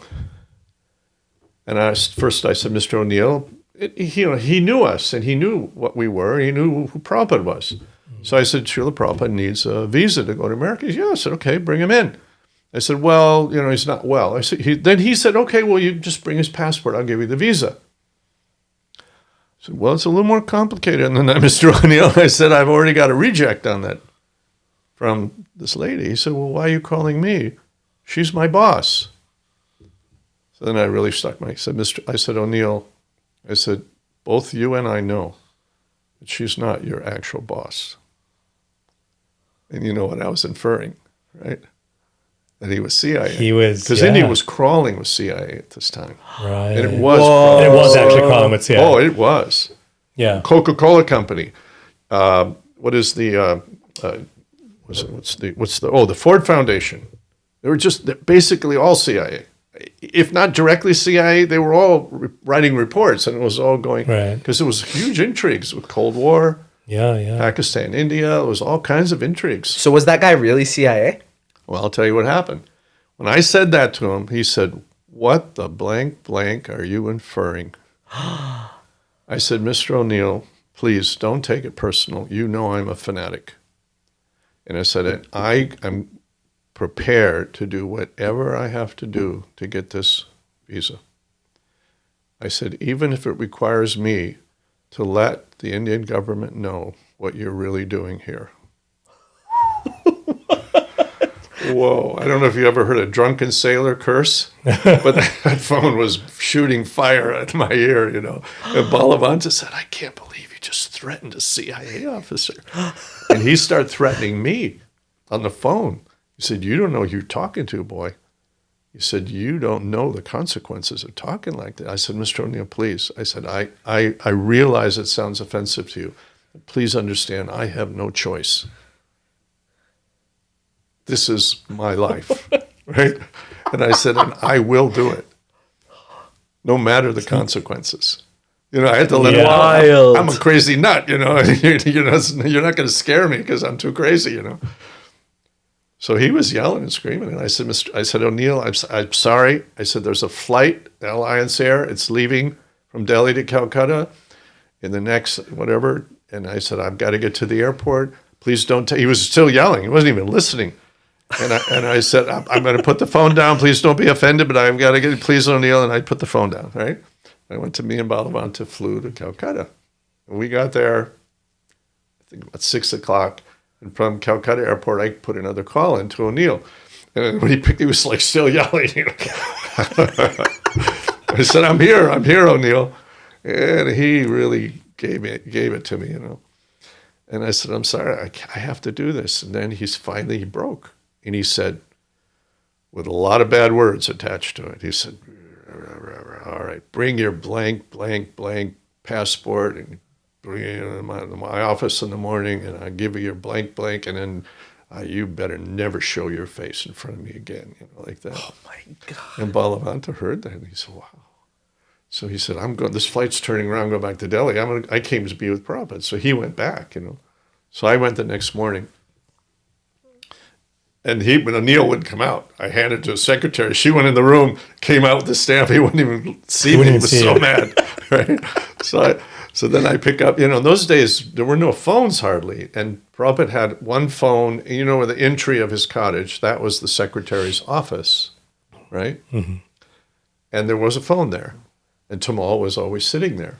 So I booked a lightning call, which you had to pay 8 times the normal rate to book otherwise you had to sit around for the whole day usually to get one call through, It was ridiculous. So I booked the call and I got the visa. And Tamal, 3 times, he said, is it in your hand? It's in my hand. Because you had to yell on those. The phone was so bad, Yeah. He said, read it to me. So he said, you're sure? You're telling me the truth? Because Tamal was afraid to tell something to Prabhupada that wasn't 100% checked out. Right. Prabhupada was real exacting, You don't bluff around Prabhupada. Yeah. He did not suffer fools, So Tamal wasn't going to get on the hot seat for me, So finally he was convinced, after interrogating me on the phone. He goes in, Prabhupada was sitting on his bed, leaning back, and 6 or 7 devotees were there. And he came into Prabhupada's room. I wasn't there to witness, but I was told a number of times. He was sitting on his big bolster, and Prabhupada said, Srila Prabhupada, Abiram has the visa in his hand. He's on the flight coming back. And Prabhupada went,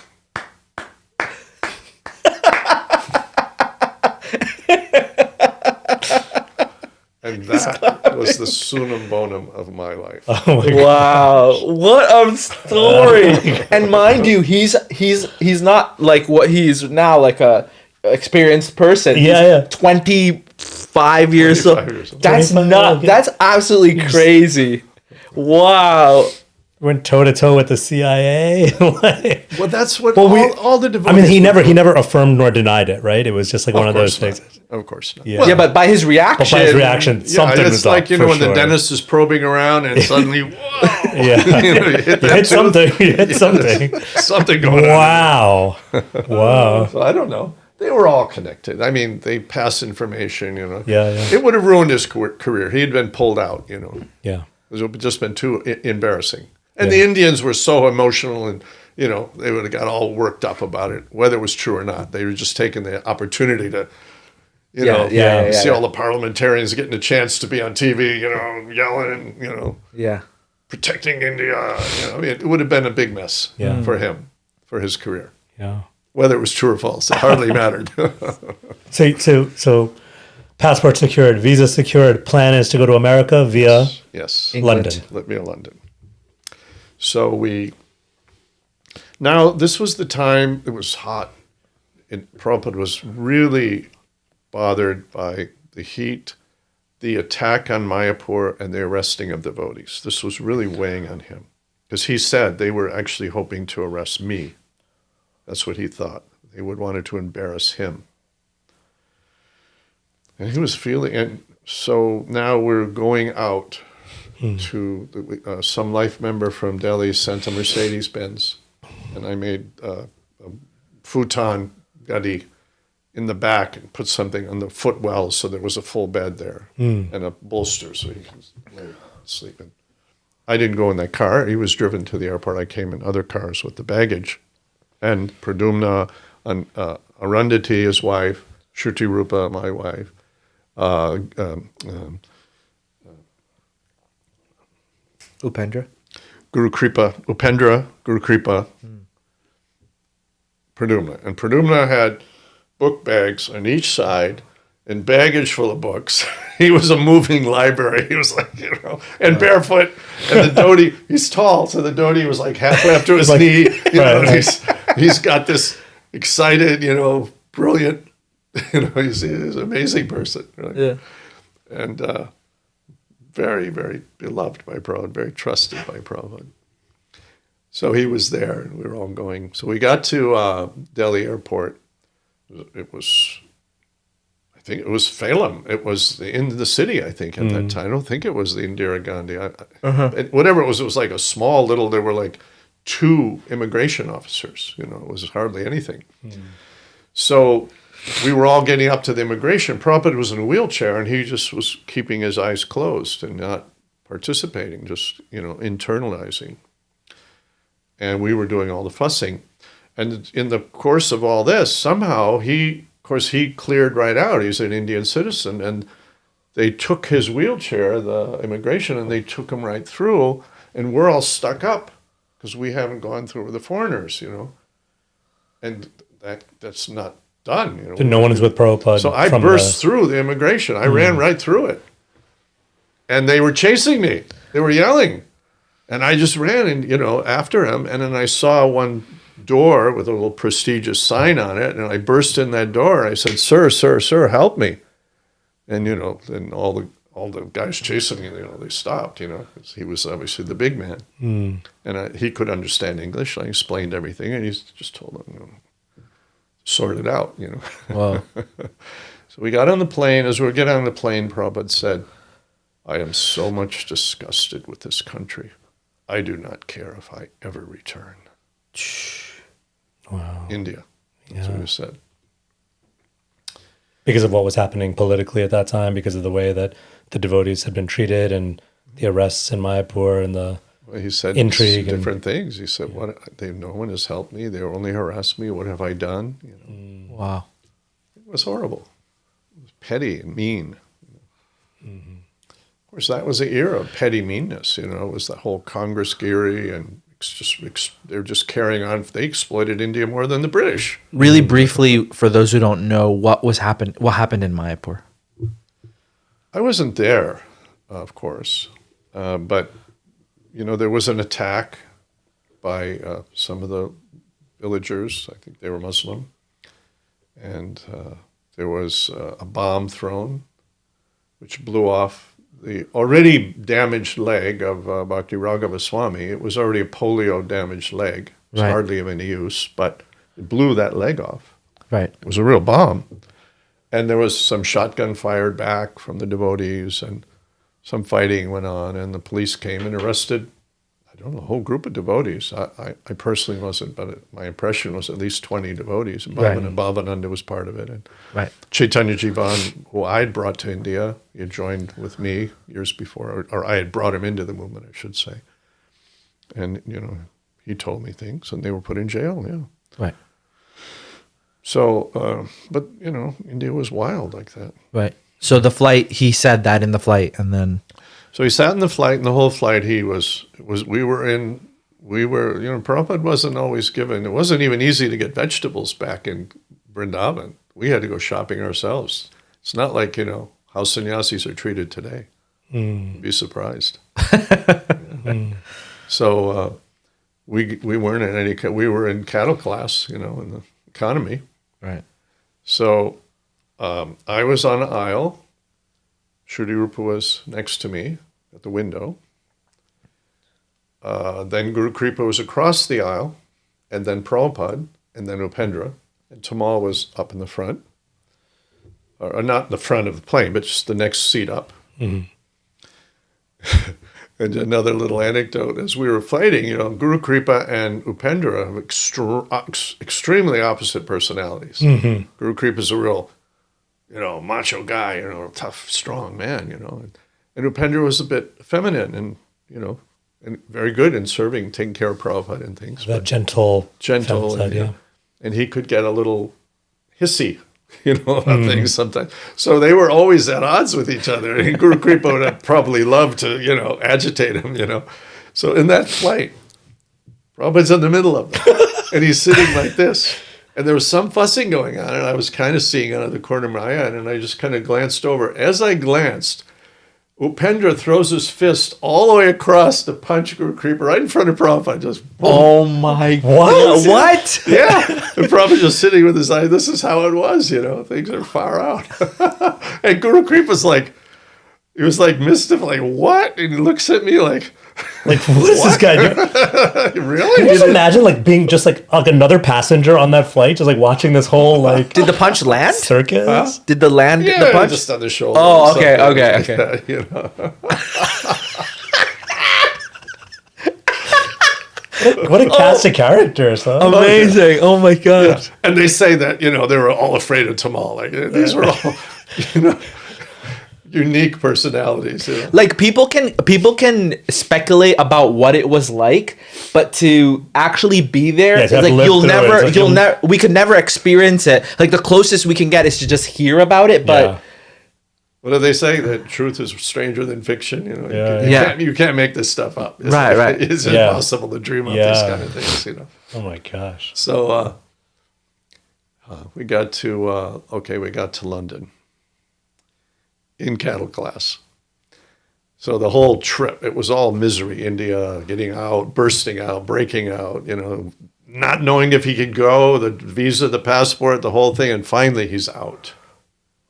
And we land in, England in the sunshine in the summer. beautiful. There's nothing so beautiful. There's that green tainted moisture that comes up from the grass and the trees, and you know what it is. It's just lovely.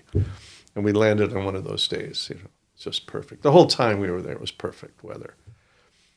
So Prabhupada, when we landed, somehow the devotees had arranged that the limousine came right out on the tarmac next to the plane. In those days, we came down the steps. We didn't have the things, Right. They carried Prabhupada down in a wheelchair. He was sitting in a wheelchair.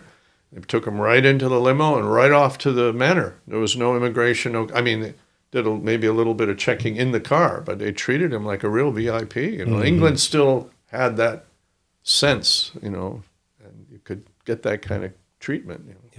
But of course, I forget who else was with me. Pender, I think, we had to get the luggage and we had to go through immigration. We had to do all that. So we didn't get to the manor for at least an hour and a half or 2 hours later.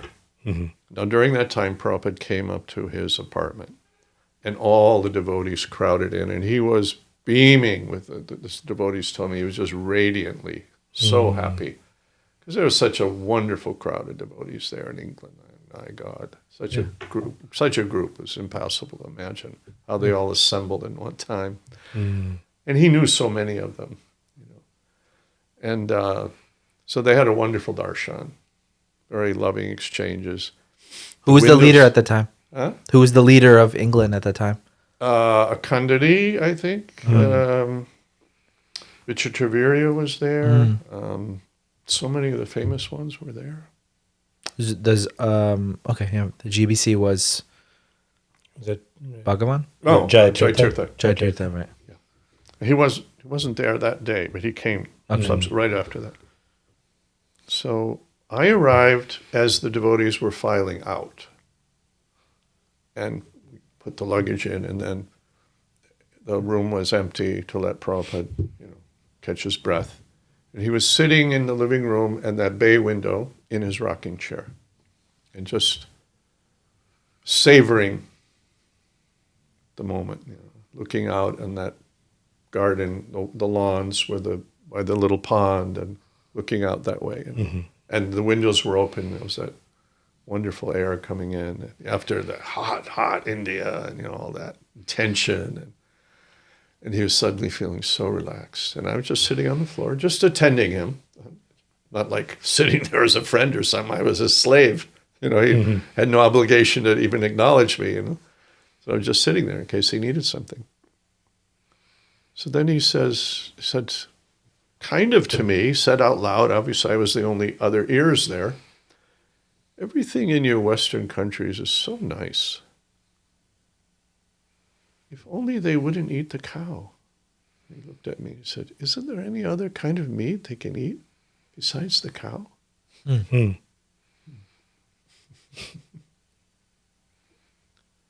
So now we're in England at the manor. like not just a comment on that. He's not saying like they should stop eating meat. He's saying, isn't there any other meat that they could eat? Those are So like his- very practical. Like as a concession, like, Yeah, like not a everyone's going to concession. become a Yeah. pure vegetarian, yeah. but at least don't slaughter the cow. Like, Right. At least This is find it out of his love and compassion. Yeah, At totally least, compassionate, I mean, that yeah. sin is 1,000 times more than any other animal because the cow is why is he Gopal? Why is he Govinda? Vinda, yeah. Yeah, yeah, Why he's chosen the cow? yeah. There's a reason. Didn't pick a llama or or a reindeer or whatever. He's the cow. Yeah. It's special. It's a gift of the devatas, of the gods, to the rishis and the humans, so that they can be human, so that they can elevate themselves and learn. If you could take all of the qualities of the finest qualities of womanhood and combine them into a creature, you would get the cow, because it's mothering. It's the embodiment of motherly love. Because what is the glory of any jiva? Service. And what is the highest service in humanity is the mother. The mother. Yeah. Like I said, sannyasi doesn't bow to anyone. That's the formality. But his mother His mother. Yeah. never stops bowing to his mother. Yeah. Yeah. Right. So Prabhu, when it just occurs to me when you're talking about, when you're telling these stories, when I visualize it, I'm visualizing the Prabhupada that I've seen in photos and in videos, which is the healthier Prabhupada. But just to remind us, to bring us back to, this is still 1977. Prabhupada is still more or less what we might call bedridden at this point. So he's interacting, he's beaming, not he's walking. talking, but he wasn't walking. No, the way, so very most dignified person. I mean, so many, superlatives we can use to describe Prabhupada. This is one of them, of course. Most dignified person. So at this point, he still refused for me to carry him in my arms, which I eventually started doing. But at this point, You hadn't. and even though he couldn't carry his weight on his legs, so I would stand behind him, and it was the most awkward thing. You're I would actually, like, take the holding weight him under his armpits, and he would move his legs and his king, great dignity. Really? Yeah.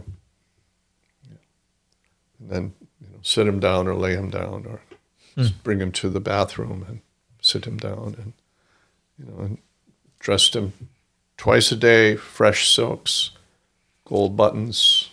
He's Jagat Guru, kept him. He didn't. Nothing, no pajamas or Right, sloppiness or nothing. No, it was Yeah. all fresh, crisp, Wow. Of course, the devotees were ironing and cleaning, and, everything was working to glorify him, Yeah. And the devotees at the manor were so loving and supportive, and just, every minute their hearts were beating to know something more about Prabhupada, to pray for him and hope for his. Tell us that story, please, of the mridanga. He who's here. Okay, a little anecdote. Yeah. It was a midday at the manor, and I believe the devotees must have been out on Sankirtan. The temple was empty. It was around noon. Basically empty. And Prabhupada was laying in his bedroom in his bed, as he often did, and as he always did, basically, except a few times I took him out on a chair. And he would, first of all, I never saw Prabhupada sleep now. I'm talking about probably, besides being full-time with Prabhupada and also part-time earlier with Prabhupada, I was around him when he was resting, and every day when I was nursing him. I never saw him sleep. I saw him close his eyes and rest, but in that state, many times, he would just start speaking absolutely cogently. Like as if like I'll tell you something else he did that was shocking. And I realized that he was not living in time sequences like I was. Because he'd be laying there, and then he'd start talking about something, and he might open his eyes and look at me, or might just say a sentence and keep his eyes closed and then go quiet again. But there were occasions when he would start talking to me, and he would stop mid-sentence. He wouldn't complete the sentence. Some people do that. They pause, Yeah. and then they say something more. But he would just cold stop. he can do whatever he wants to me. It's not my right to even wonder what's wrong or something. Okay, he stopped. That's what he wanted to do. Fine. A couple days later, he would start talking from exactly where he had left off. Oh my God. And I had to run in my old file cabinet and say, what was that? Oh, yeah. I remember now. We were talking 3 days ago about this. And it's like there was no time. That's so wild. Wow. Yeah. That's so wild. I saw mystical things. I mean, he didn't try to show them, but they were there. Yeah. He didn't want people to focus on that. It was the wrong way to understand him. Right? But he was not in our dimension. He was in our dimension and not in our dimension. Yeah. Yeah. Just like I was with your child this morning, and we were looking at a little child's book, and she was saying, the monkeys are falling off they're jumping and dancing and they're falling, So for her, that's what she saw. I also saw that. It was true in the book. But I have an education about monkeys, and I could think about many, many other things at whole nother dimensions that wouldn't be Right. she wouldn't be Accessible able to to her, receive. Yeah. So I'm in her dimension, Yes. but I'm in another dimension also. Wow. Great That's example. that's a great Really analogy. good Yeah. analogy. Yeah. So Prabhupada was with us. Yeah. I mean, super consciousness he had of what was going on, who was there, Yeah. what was in our brains. He could hear us talking if he wanted to. And at the same time, he was seeing Krishna directly. And I had some evidence of that. But so The Mridanga. the Madanga, so we're, sorry, I get off the track. No, that's good. So Right. much exciting things that I Yeah. think about. You're seeing Prabhupada was laying. He was laying down, Yeah. and just out of the blue, he said, the drum should not be louder than the voice. He didn't even open his eyes. He just said that, and he just went quiet again, peaceful. I was thinking, what's that about? But I had become a little accustomed to how super conscious he was. And so I really strained my ears. And I could barely hear that there might be a kirtan going on down, through the, that's a mansion. The floor is this thick. Yeah. Yeah. Big beams in there, and it was it wasn't directly under his room. Right, It was in the temple room, Yeah. right? Is the temple room direct? I don't think it's directly under his room. It might be. It might be, okay. Might be. But I couldn't normally hear it. Right. Yeah. But by straining, I could. You could hear there's faintly something something. going on down there. So I said, I'll go see Srila Prabhupada. I ran downstairs, and sure enough, it was they were closing the deities up that last arti, before noon. Yeah. And there was one brahmachari blissfully banging away on the drum, and they were singing. It was two, one playing karatal and one brahmachari banging away on the drum. So I whispered to him and went back up. So the drum should not be louder than the voice. Similarly, sometimes they play harmonium louder than the voice. And of course, in our time, we were not allowed to play harmonium for kirtan. On a couple of occasions, he let Vishnu Jan do it, but only a couple of occasions. Generally, only bhajan. We use kirtan for the prayers, for the bhajans, for the prayers. Yeah. Anyway, and you that knew was- him. Huh? You knew him well. Vishnujan. Vishnujan Swami. I mean, he That's another stayed, tangent I he wanna stayed in go on. Miami Temple. He brought the bus there for 3 years in a row for the winter months. And the last of the three, Tamal was with him by that time. Do you want to tell what you told me yesterday about Vishnujan Swami? That pastime? No. Okay. That's for another time, another day, another place, Offline. offline. You should hear. I'll, Amazing. I'll try to get privy. Tell us to a little bit about another tangent. Just tell us about him in general. Vishnujan Swami? Vishnujan Swami. Vishnujan? Yeah. Well, he was one of those persons that was just completely absorbed in another dimension. He was just Krishna, Krishna, gopis, gopis. He was just always in another world, and so beautiful. That he was so charismatic. He just drew everyone in. Not by trying. It's just where he was at. Yeah. He was just an amazing person, an extraordinary person. Prabhupada drew these people where he said that my Guru Maharaj sent them sent you here for Yeah. to help me. And he showed many times that he felt, that kind of appreciation for the devotees. Wow. Yeah, Vishnujan was everything you hear. He was all of that. No exaggeration, no I hyperbole. haven't heard the exaggeration. It'd be pretty hard to exaggerate about Vishnujan. He was extraordinary. He was extraordinary in all those ways. Did you, you mentioned Prabhupada kind of not being shy to express that appreciation or gratitude. Did you see that more, particularly in these later pastimes where Prabhupada was just expressing that gratitude? Yes. And I'll probably get a lot of flack for this because there's a lot of people that think all their problems in life are focused on a person named TKG. I'm sorry for them because they're missing an opportunity to understand one of the devotees that gave so much to Prabhupada, made mistakes, did bad things sometimes too. But I witnessed in Vrindavan, when we had returned to Vrindavan, there's a whole series of things that happened from London back, but Prabhupada, Tamal was up against the bed. I was sitting about 5 feet away. I was standing, actually. I'd come in the room. And Tamal was sitting, often he would come to talk to Prabhupada and comfort him or say something nice or read a letter from some devotee about preaching that would encourage Prabhupada, He was very conscious to keep encouraging Prabhupada. Right. Prabhupada turned to Tamal, laying on the bed. He put his hand on Tamal's arm. Tamal was leaning on the bed. Prabhupada put his hand on his arm. And he said, "You are a Vaishnava." And he had a crying in his voice. He said, "Please bless me that I will never forget Krishna."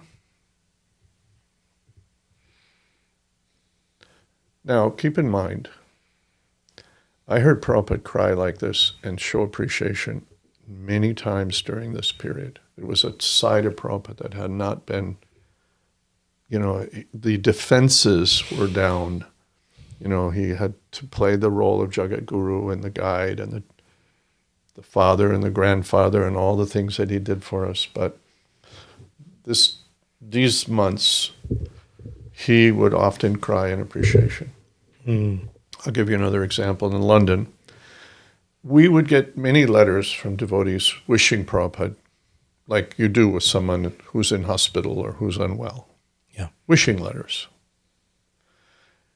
I was sitting on Prabhupada's bed in the manor, massaging him, as I keep saying massaging him, but you have to understand his circulation was so poor, and the lymph, I was very conscious that the lymph, if you don't move your muscles, your lymph doesn't move. There's no pump like there is for the blood. Right. So I was always stroking the arms in the direction of the heart and the legs and, trying to keep that circulation. And I was talking to Prabhupada about toxicity. You're being toxified. That started getting into his thoughts. But that's another story. So one day I was sitting on the bed with massaging Prabhupada at the shoulder area on the right side. Tamal came in on the left side from the entry of the bedroom, and he came to read letters. Always he was trying to cheer Prabhupada up. And a letter came from Siddha Swarupananda Goswami. Famous. By this time, give you the context, he when he came, he was already a charismatic guru. Yeah. And in fact, Prabhupada had told him when he came, "You initiate your disciples into our line." And it was Siddha who refused Prabhupada. He said, "No, I want them to be your disciples. I don't want to be that person." So he really did surrender to Prabhupada fully. And Prabhupada, of course, then accepted. And so many wonderful devotees are still with us who were from that group. Yes. Dhananjaya's wife, for example.